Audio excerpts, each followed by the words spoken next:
Владимир Чагин об эмоциях после шелкового пути. Очень рад успеху команды, результаты, которые ребята в шелковом пути в этом году показали. Еще, безусловно, рад еще тому, что как руководитель проекта, что сама гонка была организована на высоком уровне. Мы здесь не только как участники еще в шелковом пути, мы еще как организаторы. Как готовились сами и оборудовали машины. Что касается самой техники спортивных автомобилей, то меняется конструкция практически каждые 3 месяца, обновляется что-то новое, какие-то новые решения, какие-то новые компоненты, которые находим, применяем их в автомобиль, который участвовал в январе на Дакаре, и тот, который в июле был на шелковом пути, это уже разные машины. Ожидание, реальность.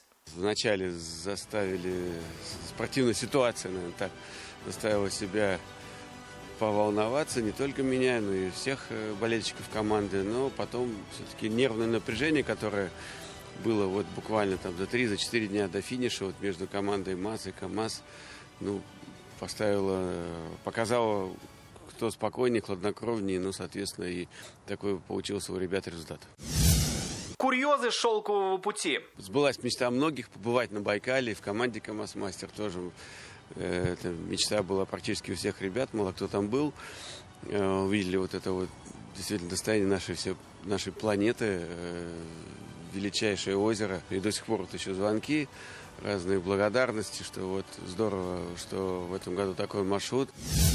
Что сработало на блестящую победу? Спокойствие, хладнокровие, наверное, это выдержка, это такие непраздные слова, но это главное, что позволяет в ралли-рейдах быть впереди. Напряжение было очень высокое, буквально там минутки разделяли лидеров в грузовом зачете. Антона Шибалова, Сергея Визовича. И победил тот, кто оказался спокойней, кто не допустил ошибок.